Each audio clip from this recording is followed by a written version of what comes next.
नमस्कार। मैं डॉक्टर जितेंद्र पाकर, दर्शन शास्त्र विभाग, राजकीय महाविद्यालय करौली। मित्रों, आज हम प्र- प्रकृति के बारे में जो पिछली वीडियो में हमने चर्चा की थी, सांख्य दर्शन की इस महत्वपूर्ण टॉपिक की को आगे बढ़ाते हुए आज हम प्रकृति के जो दो रूप है, व्यक्त और अव्यक्त, उन पर एक दृष्टिपात डालते हैं। पिछली वीडियो में हमने प्रकृति के स्वरूप की विवेचना की थी और निश्चित रूप से आपको समझ में आई होंगी। अब हम इसको आगे बढ़ाते हुए हम देखते हैं कि प्रकृति के दो रूप होते हैं, व्यक्त और अव्यक्त, जिसका निरूपण सांख्य कारिका की 10वीं कारिका में किया गया है, जो इस प्रकार है। हेतु मत नित्यम व्यापी सक्रियम नेकामाश्रितम भिन्नम सावयव परतंत्र व्यक्तम विपरीतम व्यक्तम। अर्थात जो तत्व से कारण अनित्य, संकीर्ण, क्रियाशील, अनेक अपने कारणों पर आश्रित मूल प्रकृति का अनुमापक, अवयव सहित तथा प्रापेक्षी है, उन्हें व्यक्त कहते हैं। यानी ये जो प्रकृति है जो हमें दिखाई देती है, ये भौतिक जो जगत है, इसकी हम बात कर रहे हैं, और वो इनका इस प्रकार का स्वरूप है।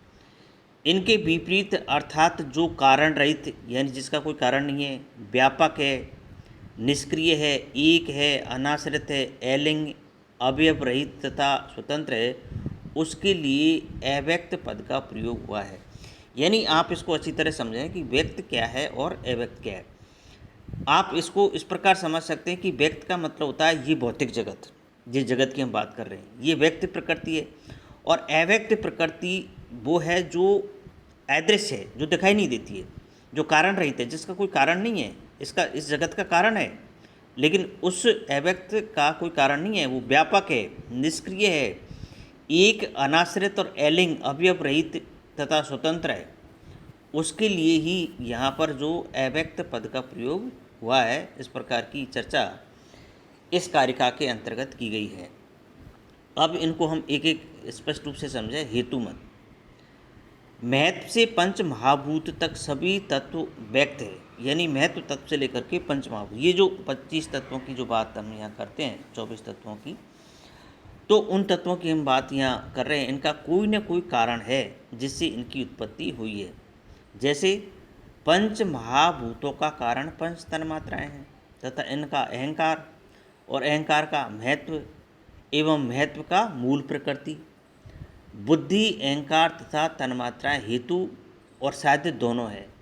यानी ये जो बुद्धि है, अहंकार और तन्मात्राएँ हैं, ये हेतु भी है और साध्य है, जबकि मूल प्रकृति केवल हेतु ही होता है, कार्य नहीं है।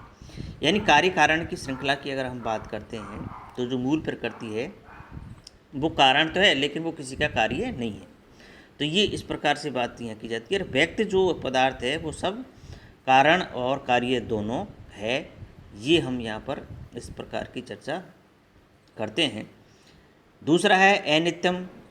व्यक्त प्रकृति अनित्य है, अर्थात इसका आविर्भाव तिरोभाव होता रहता है, यानी उत्पत्ति और विनाश होता रहता है। अनित्यता का अर्थ यही है कि जिस रूप में व्यक्त है वह रूप अनित्य अर्थात विनाशशील है।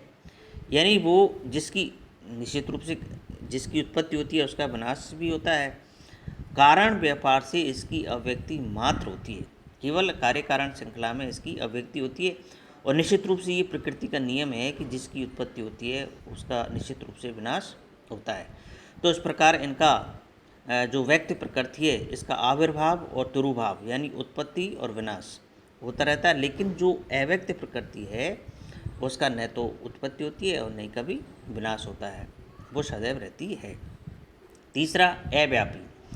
मूल प्रकृति व्यापी यानी व्यापक है, क्योंकि वह सर्वगत है, सब जगह व्याप्त है। व्यापक वह है जो अधिक स्थान में रहता है और व्याप्य कम स्थान में रहता है।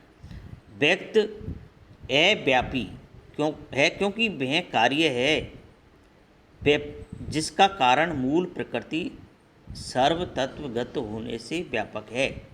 तो जो मूल प्रकृति है वो व्यापक है, महत्व भी यदि एक व्यापक तत्व है जिससे शेष सभी व्यक्त तत्व व्यक्त होते हैं, यानी जो महत्व तत्व है जैसे आगे के तत्वों का निर्माण होता है वो भी क्या है, व्याप्त है।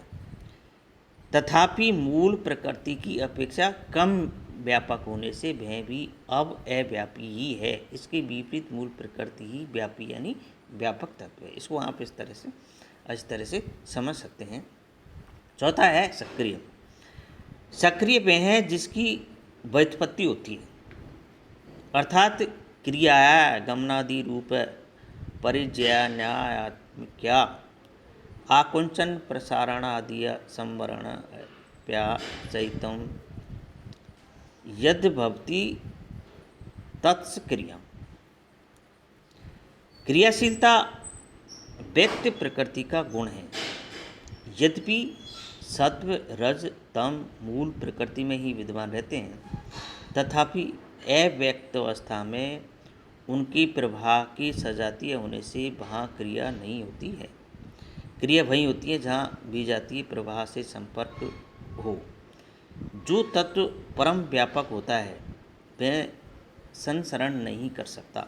अतएव मूल प्रकृति में क्षोभ के परिणाम स्वरूप क्रिया के संभव होने पर भी गमनागमन रूप परिस्पंदनात्मक क्रिया यानी हलचल होने से वह निष्क्रिय है। इसका नेक्स्ट जो टॉपिक है वो है अनेकम। अनेक का अर्थ है एक से अधिक सजातीय भेद। जिस प्रकार आम के लंगड़ा, सिंदूरी, दशहरी आदि सजातीय भेद होते हैं, उसी प्रकार बुद्धि आदि में भी सजातीय अनेकता संभव है, क्योंकि वे प्रत्येक पुरुष के साथ भिन्न भिन्न होते हैं। इस प्रकार व्यक्त अनेक है, पर अव्यक्त का कोई सजातीय न होने से वह मात्र अकेला है। मूल प्रकृति क्योंकि तीनों गुणों का समाहार है, ये कौन नहीं गुण हैं, गुणों का समाहार है, पर वह एक ही नहीं तीन, वह एक ही है तीन नहीं, इस प्रकार की बातें यहाँ करते हैं। आश्रितम महत्व से लेकर के स्थूलभूत निखिल व्यक्त तत्व अपने अपने कारणों पर उसी प्रकार आश्रित होते हैं जिस प्रकार वन पर एक एक वृक्ष आश्रित रहता है।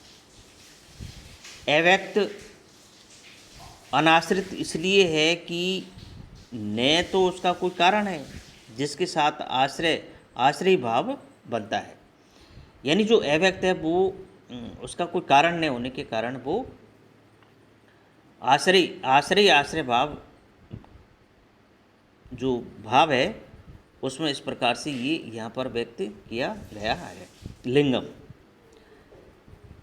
ले गच्छति इति लिंगम, अर्थात व्यक्त प्रकृति लिंग इसलिए कही जाती है कि वह अंत में लय यानी ध्रुभाव को प्राप्त हो जाती है, और मूल प्रकृति अव्यक्त का विलय कभी नहीं होता है, इसलिए वह अलिंग है, लिंग नहीं है। अलिंग में है जिसका कभी ध्रुभाव नहीं होता, कभी नष्ट नहीं होती है, ये इस तरह समझ सकते हैं। नेक्स्ट पॉइंट है सावयव। व्यक्त पदार्थ सावयव होते हैं क्योंकि वह अन्य पदों के साथ मिश्रित होते हैं। उदाहरणार्थ जैसे पृथ्वी, जल, आकाश आदि तत्व परस्पर सहित होते हैं। इसके विपरीत मूल प्रकृति निर्वैव इसलिए होती है कि बुद्धि आदि के साथ उसका संयोग संबंध नहीं बनता है, अपितु वहाँ तादात्म्य संबंध ही होता है।